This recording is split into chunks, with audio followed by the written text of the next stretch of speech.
चलिए आगे देखते हैं। ये हमारा इंडियन पॉलिटी एंड गवर्नेंस के अंतर्गत 5वां टॉपिक है अंतर्राज्यीय जल विवाद, इंटर स्टेट वाटर डिस्प्यूट। सुर्खियों में क्यों रहा है ये? केंद्र सरकार ने पंजाब, हरियाणा और राजस्थान पंजाब, हरियाणा, राजस्थान के बीच जल बंटवारा विवाद का समाधान करने के लिए गठित रावी और ब्यास जल अधिकरण के कार्यकाल को बढ़ा दिया है। तो बेसिकली रावी और ब्यास जल अधिकरण के कार्यकाल को बढ़ा दिया गया है, इसलिए सुर्खियों में है। यह अधिकरण 1986 में अंतर्राज्यीय नदी जल विवाद अधिनियम 1956 के तहत गठित किया गया था। अन्य संबंधित तथ्य क्या है? इसके अलावा केंद्र सरकार पोलावरम, बनकाचेरला लिंक परियोजना और तेलंगाना एवं आंध्र प्रदेश के बीच लंबित अन्य अंतर्राज्यीय जल मुद्दों से जुड़ी चिंताओं की जांच के लिए एक उच्च स्तरीय तकनीकी समिति का गठन करेगी। इसके अतिरिक्त उड़ीसा और छत्तीसगढ़ ने महानदी जल विवाद, तो बेसिकली अगर डायरेक्ट क्वेश्चन आ सकता है तो महानदी जल विवाद किस किस स्टेट के बीच में है? तो उड़ीसा और छत्तीसगढ़ के बीच में है ये विवाद। तो उड़ीसा और छत्तीसगढ़ ने महानदी जल विवाद को सौहार्दपूर्ण ढंग से सुलझाने की इच्छा व्यक्त की है। भारत में अंतर्राज्यीय जल विवाद का इतिहास ब्रिटिश औपनिवेशिक काल से जुड़ा है। बहुत पुराना ये विवाद रहा है और अब तक चला आ रहा है, जब ब्रिटिश नियंत्रित मद्रास प्रेसिडेंसी और मैसूर रियासत के बीच कावेरी जल विवाद हुआ था। अंतर्राज्यीय जल विवाद के लिए उत्तरदायी कारक कौन कौन से हैं? नदी जल संसाधनों तक असमान पहुंच, भौगोलिक कारक है ये। जब कोई नदी दो राज्यों से होकर बहती है तो सामान्यतः नदी के उद्गम स्रोत जहां से निकल रही है के निकटवर्ती राज्य को अधिक लाभ होता है। इससे नदी के उद्गम स्रोत के निकटवर्ती राज्य और नदी के उद्गम स्रोत से दूर अवस्थित राज्य के बीच विषमता उत्पन्न होती है। कहने का मतलब है जहां से नदी निकलती है वहां पानी का ज्यादा होता है भंडारण, तो वहां पर पानी का दोहन ज्यादा हो जाता है और नीचे जैसे जैसे उतरती जाती है नदी वैसे वैसे वितरण असमान होता चला जाता है। राज्य पुनर्गठन, स्वतंत्रता के बाद राज्यों की सीमाओं के पुनर्गठन ने नदी बेसिन आधारित सीमा वितरण पर कम जोर दिया है। बढ़ती मांग, एक कारक ये भी है बढ़ती मांग। तीव्र जनसंख्या वृद्धि, कृषि विस्तार, शहरीकरण और आर्थिक विकास ने जल की मांग में उल्लेखनीय वृद्धि की। विकास परियोजनाएं, जब कोई राज्य बड़ी जल परियोजनाएं जैसे बांध बनाना, ये एक बड़ी परियोजना है, शुरू करता है तो दूसरे राज्यों के साथ विवाद खड़े हो जाते हैं, जैसे नर्मदा, कावेरी आदि नदी बेसिन विवाद हुआ।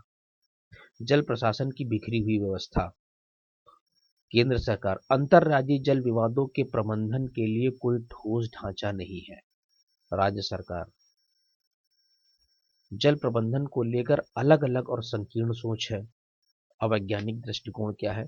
नदी बेसिन पूरे नदी क्षेत्र के आधार पर पानी का प्रबंधन नहीं किया जाता, उचित आंकड़ों का अभाव है। नदी के बहाव, नदी में पानी की मात्रा आदि के आंकड़े अलग अलग तरीके से इकट्ठा होते हैं जिसमें विवाद और गहराते हैं। विवाद समाधान हेतु कानूनी और संवैधानिक ढांचा, अनुच्छेद 262 अंतर्राज्यीय जल विवादों के न्याय निर्णय का प्रावधान करता है। अनुच्छेद 262 संसद कानून द्वारा किसी भी अंतर्राज्यीय जल विवाद के न्याय निर्णय का प्रावधान कर सकती है।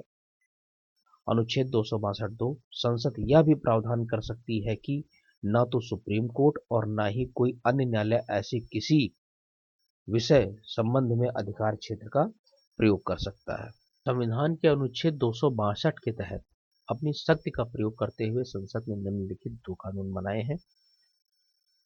नंबर 1, नदी बोर्ड अधिनियम 1956। ये क्या कहता है? यह अधिनियम केंद्र सरकार को राज्यों के साथ परामर्श से अंतर्राज्यीय नदियों और नदी घाटियों के विनियमन एवं विकास के लिए नदी बोर्ड स्थापित करने का अधिकार देता है। दूसरा क्या है? अंतर्राज्यीय नदी जल विवाद अधिनियम 1956।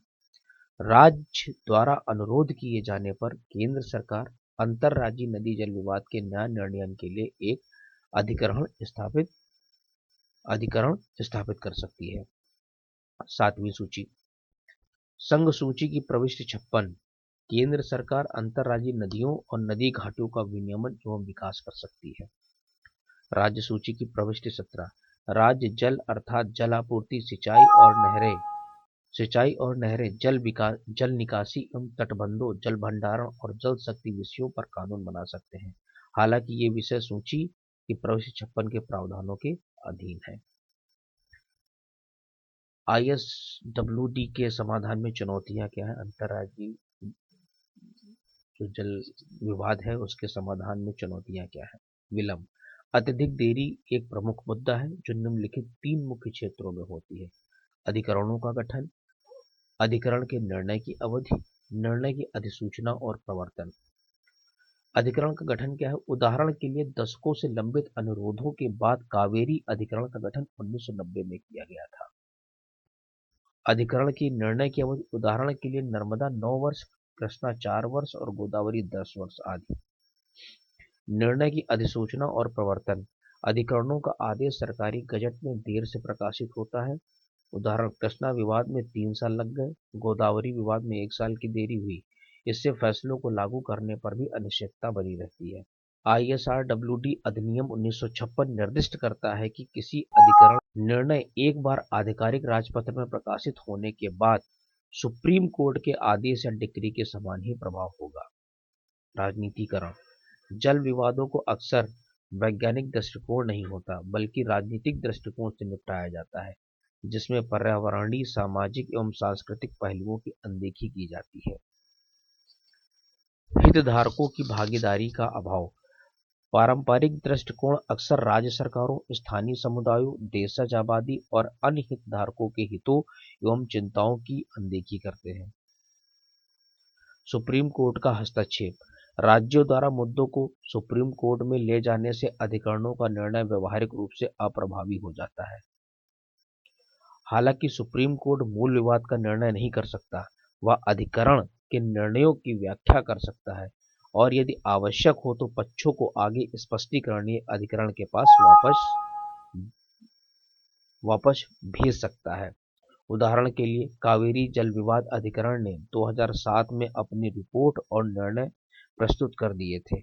इसके अलावा संबंधित राज्यों ने कावेरी अधिकरण की रिपोर्ट के खिलाफ सुप्रीम कोर्ट में विशेष अनुमति याचिकाएं दायर की थी। परिणाम स्वरूप सुप्रीम कोर्ट ने जल वितरण संबंधी इस विवाद पर अंतिम निर्णय दिया है, जिसमें जल आवंटन में मामूली बदलाव भी शामिल है। ISW के समाधान हेतु किए गए अन्य उपाय। अंतर्राज्यीय नदी जल विवाद संशोधन विधेयक 2019 ये क्या कहता है? अंतर्राज्यीय विवादों को सौहार्दपूर्ण ढंग से सुलझाने के लिए विवाद समाधान समिति बनाई जाएगी। बहुपीठों वाले एकल अंतर्राज्यीय नदी जल विवाद अधिकरण की स्थापना की जाएगी। निर्णय पूरा करने के लिए सख्त समय सीमा होगी। प्रत्येक नदी बेसिन के लिए केंद्रीय स्तर पर डेटा बैंक होगा। नेक्स्ट है ड्राफ्ट नदी बेसिन प्रबंधन विधेयक 2018। इसका उद्देश्य क्या था? यह विधेयक भागीदारी, सहयोग, जल के न्याय संगत और सतत उपयोग, एकीकृत नदी बेसिन प्रबंधन आदि के सिद्धांत आधारित दृष्टिकोण का प्रस्ताव करता है। नदी बेसिन मास्टर प्लान का निर्माण, नदी बेसिन प्राधिकरण की स्थापना। राष्ट्रीय नदी जोड़ों परियोजना, इसका उद्देश्य जल अधिशेष क्षेत्र से जल की कमी वाले क्षेत्र में जल स्थानांतरित करना है। इससे अंतर्राज्यीय जल विवादों में संभावित रूप से कमी आएगी। आगे की राह, सहकारी संघवाद, केंद्र सरकार को राज्यों के बीच पारस्परिक रूप से स्वीकार्य समाधान तक पहुंचने के लिए मध्यस्थ और सुविधाकर्ता की भूमिका निभानी चाहिए, तभी ये विवाद सलट पाएगा। ISWD पर आधारित पर संवाद और चर्चा के लिए नीति आयोग के तहत एक मंच का गठन करना चाहिए। नीतिगत हस्तक्षेप क्या होना चाहिए? ISWD को अंतर्राज्यीय परिषद के अंतर्गत लाना चाहिए। अनुच्छेद 263 चाहिए।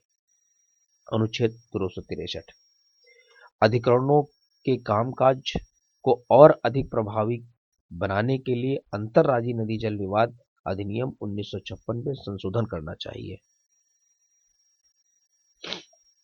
अंतर्राज्यीय नदी जल विवाद संशोधन विधेयक और नदी बेसिन प्रबंधन विधेयक 2018 समाधान में तेजी लाने तथा मौजूदा अधिकरण प्रणाली में विलंब को दूर करने के लिए इन प्रस्तावित कानूनों पर परामर्श किया जाना चाहिए। डेटा बैंक और सूचना प्रणाली, नदी घाटियों के लिए राष्ट्रीय स्तर पर डेटा बैंक और सूचना सूचना प्रणाली बनाई जानी चाहिए ताकि बेहतर निर्णय लिए जा सके। नदी बेसिन से जुड़े हुए डेटा को एकत्र करने, जल प्रवाह का प्रबंधन करने और नदी जल के अंतिम उपयोग को सुनिश्चित करने के लिए एआई का उपयोग करना चाहिए, आर्टिफिशियल इंटेलिजेंस का उपयोग करना चाहिए। हितधारक जुड़ाव होना चाहिए। जल संसाधनों की योजना बनाने और प्रबंधन में समुदाय की भागीदारी सुनिश्चित की जानी चाहिए। तो ये रहा हमारा 5वां टॉपिक पॉलिटी एंड गवर्नेंस का।